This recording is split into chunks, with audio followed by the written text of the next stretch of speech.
if you're a person who is committed to the pursuit of your passion, your craft, and haven't seen the financial rewards, in this episode, I'm talking about the one thing that you need to be doing that you're probably not doing. Full spoiler alert, trigger warning. It's not what you want to hear. Chris, I had a Q&A on my story on Instagram about a week ago.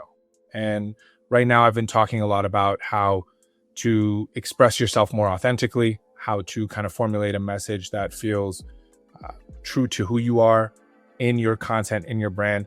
And someone said, how do you stay positive when it feels like you grind so hard with nothing to show for it? Yeah. Now I'm going to give you my answer just so you can anchor it in. And then someone responded to my answer with what I really want you to talk about. Okay. All right. So I said, this was a constant struggle for me that I've come to reframe. And by the way, a lot of my reframe was through the help of Chris. My definition of success has changed lately. I'm learning to focus on my inputs and not the outputs. What's required of me to do, I'm doing that, refining as I go. It's a privilege to get to be able to put in an input. That is the reward. Then the reward itself, whenever it comes, can become a bonus. But I do not qualify the success of my effort based strictly on the result.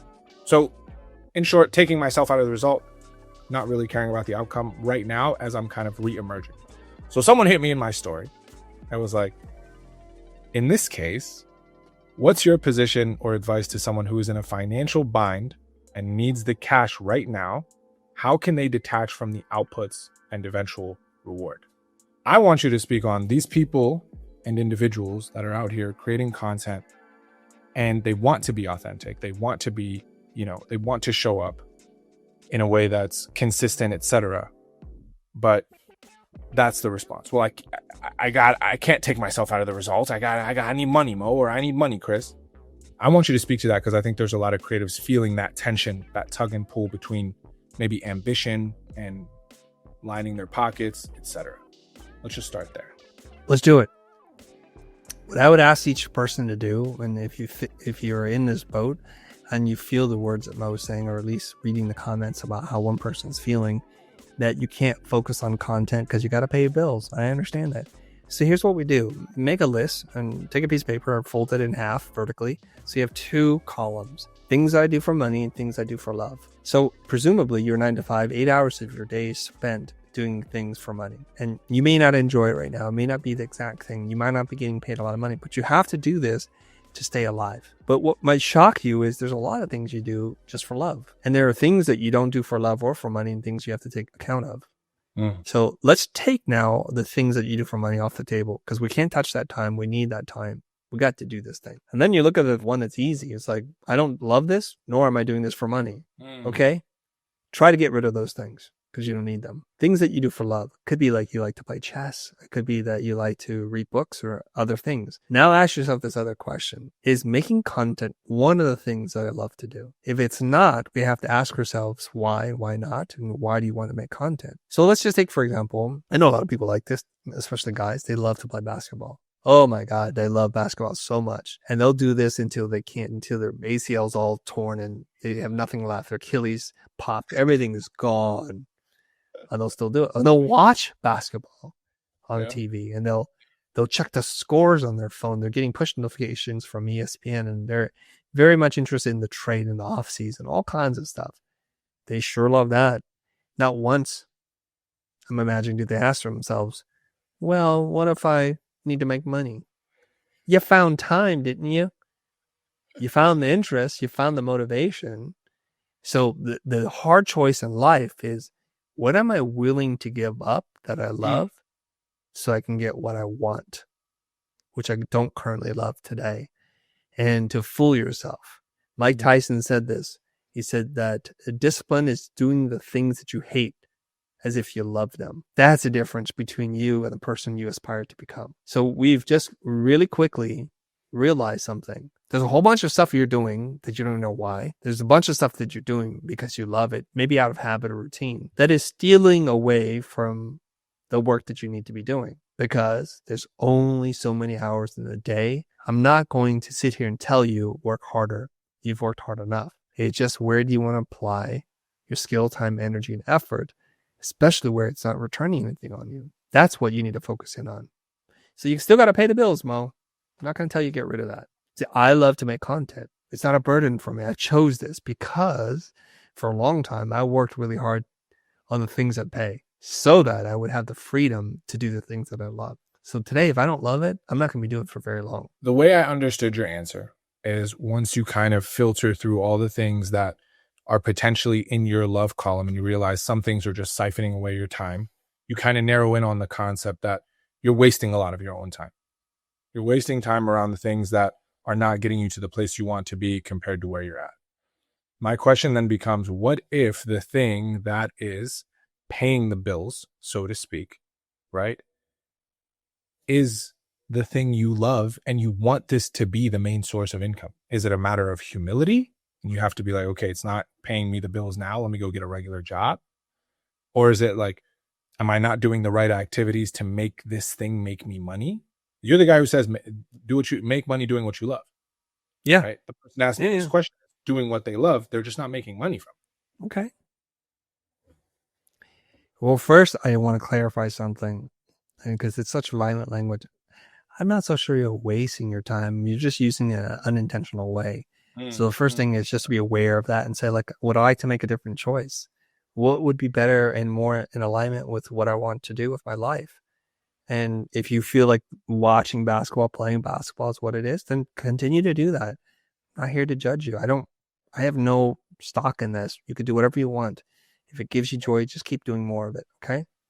Now, let's just say the thing that you're doing in your 9 to 5 is the thing that you love, but you're not making enough money. There's a couple of reasons why that might be the case. Number one, this is the hard one to hear. Maybe you're just not that good at it. Just because you want to do something doesn't mean you're good at it. I'd like to be a world-class dancer, Mo, in hip-hop. It's probably not going to happen. Just wanting something is not enough. It requires some talent, and it might require physical attributes that you don't have. Some sports require longer legs or longer arms or longer neck or shorter neck. Whatever it is, some things require certain physical things that outside of surgery you can't affect. Okay. So that's one. There's physical limitations. Number two, there's a talent gap. And talent is the stuff that you were born with. Skills is stuff you acquire over time and practice. Some things need talent. Some people can take as many singing lessons as possible. They just don't have that thing. They might be tone deaf. They, like me, they could be pitch deaf. I don't know. I'm making up terms now, but let's just say that's what it is. You can't keep time. And that's very important in anything that's rhythmic. So because you want something doesn't mean you get to have it. Now, what we owe to ourselves is to put in as much time acquiring the skills so that we know if there's a talent gap or not, or if it's a skill gap. A lot of people mix these two things up. It's like, I'm not good at that. I don't have talent for it. But what they really mean is I haven't put enough time into learning the skill. Therefore, I'm going to assume it's I just don't have the talent. And what that is a self-preservation mechanism. You're defending yourself against the idea that it's going to take a lot of work. Okay? So let's go back there. Okay? You don't have the talent. You're limited by the physical skill set. So this is where I think you need to figure out the intersection between what you're really good at and what the world needs and what you really love and pursue that. Because there's a good chance that what you think you're supposed to be doing is not what you're supposed to be doing at all in this life. You haven't harnessed the full you. Maybe you saw other people like you do things like this and you're like, that must be for me. And you do it. And they're just so much better at it. It just comes so much easier and faster for them. And you're sitting here like grinding and struggling. This ain't your thing. It's because there's a lot of us that have like a follower mindset. We see people do something. It feels safe. We should do that same thing. And we pursue that. And it's when you go outside of that, you actually have a real breakthrough. Take, for example, Virgil Abloh, the late Virgil Abloh. He studied architecture. I've never seen any of his architectural designs, but had he stayed in architecture, I don't know if he'd gone as far as he did in his short life. But because he used that discipline of architecture and applied it into a space that hadn't seen that before in the world of fashion and design, he brought a visual language and a training and a discipline to it that people in that space did not understand. And it was this fresh point of view that got him as much hype as he did. And so perhaps if he stayed in that lane, it wouldn't have worked out well for him. I'm not certain. And the world will never know. But he made the choices he made and it all worked out. So I imagine that many of you are not in that lane in that zone of genius, in your flow state. You're just not there because this was not for you. Hmm. And it can be hard to accept that because you've built up your identity around being that kind of person.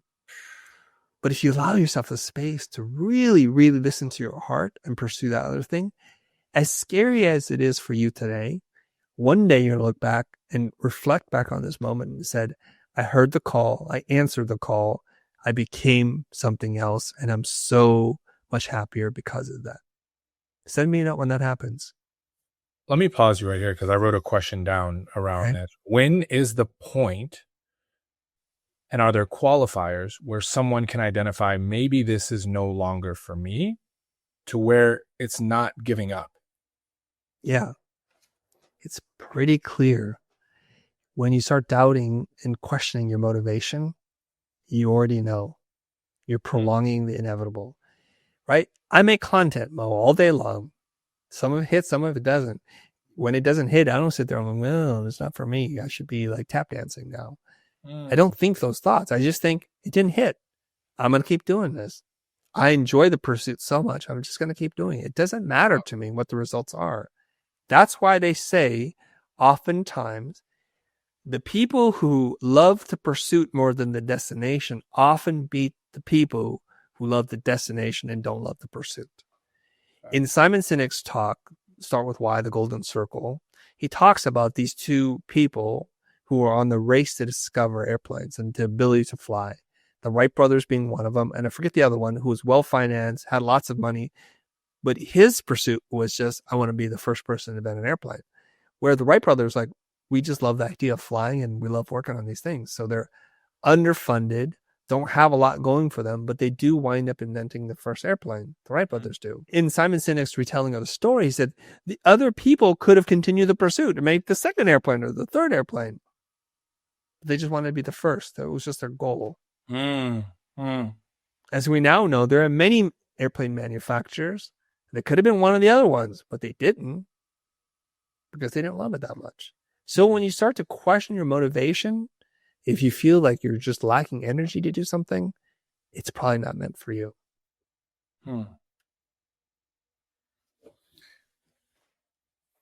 I feel like this is a rabbit hole, but I want to take you there. Take it. This concept that you said, we wrap our identity in what it is that we do and we kind of can't let go. I don't think the person who's in it can identify with as much clarity as you just put it. Oh, well, my motivation is slipping. Sometimes by brute force, they just want to make it happen. Or they think like this has to work. Or if I don't do this, then I have to go back to working for somebody. What do you tell that person that's kind of not jiving with, oh, well, my motivation is my motivation. Like I want to do it for this reason. Like they're like dead set on accomplishing this. Yeah. Well, then they have no questions about their motivation, and this is what they're supposed to be doing. So how do we handle this now then? Yeah. How would, okay, great. Yeah. You just clarify. Let's say their motivation is there. Let's say this is what they want to do. They still are not making no money off of it. Like what is the problem then? Okay. We have to remove a few things off the table too. Like you do have the necessary talent, maybe not the skill. Yes. Because talent I cannot teach you, but skill I can. So then the question is, what have you done thus far to give yourself the best chance of success? It may mean a couple different things. Watch how this goes. Let's just say there was the #1 rated university or college to teach you what it is, but it also came with a high price tag. And for whatever number of reasons, circumstances around it, you decided to go with a different school because they'd offer you a better scholarship and the tuition was a little bit lower, so you went to that school. That was already decision one, that you didn't give yourself the best chance to succeed. And that's totally okay. We all have constraints we're working within. And then you go do that. And then you graduate, and then you get 3 job offers. One of them requires you to move to another state. A state in a city you've never been in, it scares you. So you choose one of the other 2 options that allows you to stay close to home. And so you continue to make decisions consistent with someone who's artificially handicapping themselves, and you never gave yourself the best shot to succeed for a lot of different reasons, mostly with comfort with financial stress, comfort with familiar backgrounds or family ties. So you see, like when I decided I wanted to become a designer, I asked around, like, what's the best school to go to? They said, go to Art Center. So I went to Art Center, despite it being prohibitively expensive.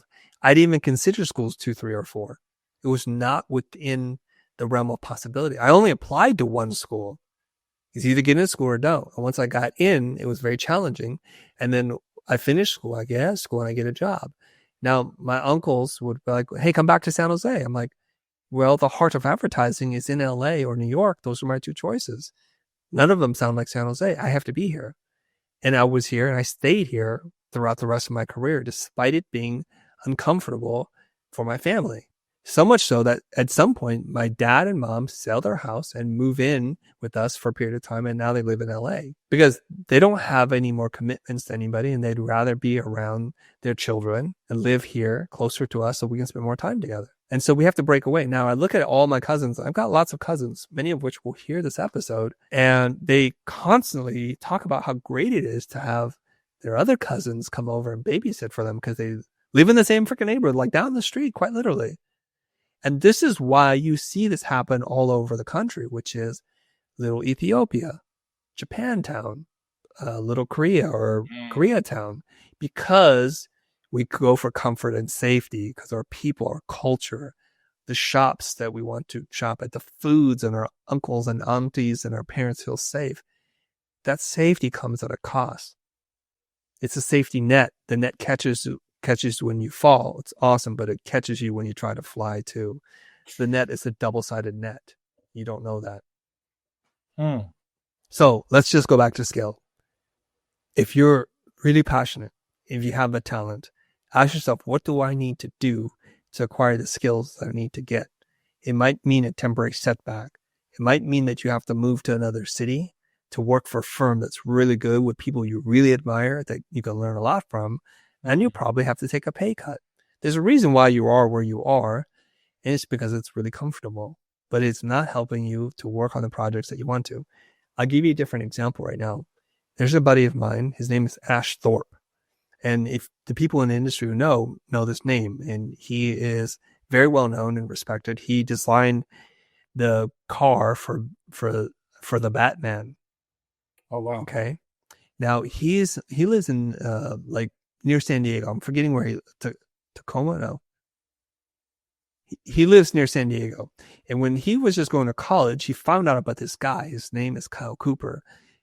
If you know, you know. He's the world's most famous motion main title designer. And he told himself, I want to work with that guy.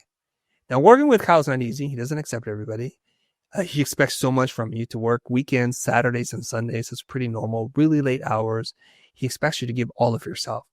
And so you know what Ash does? He takes the train in from San Diego to LA. I think he went to Grand Central. And then he takes a Uber or taxi over to Malibu where Kyle's compound is. And he works there day and night. Sometimes he sleeps at the office. And then he would take the reverse back home. And here's the thing that's really cool. His girl was waiting for him at midnight at the train station when he came home. Wow. He did this not for a little bit, but for as long as he needed to acquire the skills that he needed to work on the kinds of projects he needed to. And he did this for long enough such that his portfolio was good enough for him to go off and do what he wanted to do. So he started working on feature films, doing the user interface. It's called Fake UI, FUI, and things like Ender's Games, which he worked on. You know, the people doing all this kind of stuff with their hands. Some human, probably Ash Thorpe and friends, work on those kinds of things to give the movie a sense of space and place. And he has now built up a clothing company. He does a limited edition art drops. He's got his own short films that he makes because he's so passionate. He works on cars. He designs cars, building interfaces and graphics for everything. And he's done really well. Now, he's the kind of guy, for whatever reason, didn't go to big university, but went to the best one that he could. But when the opportunity was there, he made all kinds of sacrifices so that he gave himself the best shot. He put in his time. And that's what they mean when they say, pay your dues. So some people did not pay their dues. They didn't get into the club because they weren't willing to pay through sacrifice, through effort and energy. That's why they're stuck. Okay. You've listened to all of this, and now your confidence might have been a 6, and now it's a 2. I don't want to leave you here, friends. I don't want to leave you here. Here's what I'm going to suggest that you do. I want you to sell all your junk. I want you to live like a monk.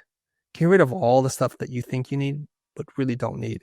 Reduce your lifestyle down to nothing, to the bare essentials. Eat ramen, do what you got to do. And then find somebody like me, not me, who's willing to teach you, to work with you, that you look up to, that you admire, and give them your best. Find them. They exist. And there's not just one of them, there's many of them. Finding them, getting their attention is not going to be easy, but you want this bad and you have the skill set. Because what I've learned is when you go to school, and I went to 4 years to learn design. Within the first couple of months working with the right people, my portfolio looked like trash. A portfolio that I thought was really good now looks like garbage because of how much I learned.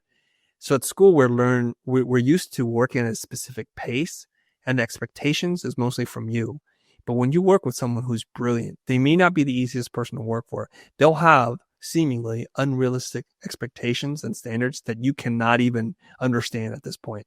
But that's the beauty of it, is when they show you what's possible, the bars at which it's raised to, and you expand to fill that gap, you too will look back on your life and your work and say, that was pretty garbage. I now know what the standard is. And I've elevated myself from Division 3 to like the pro leagues, to the all-stars. And that's where you have to be if you want to make it in this world. And the person that you wind up working with and for, just by mentioning their name that you used to work there or with them, is going to be a door opener for you. You need to find those people in your life, and they exist in every industry. There's always a top 10 in an industry that are doing exactly what you hope to do one day. Find a way to get there and get there.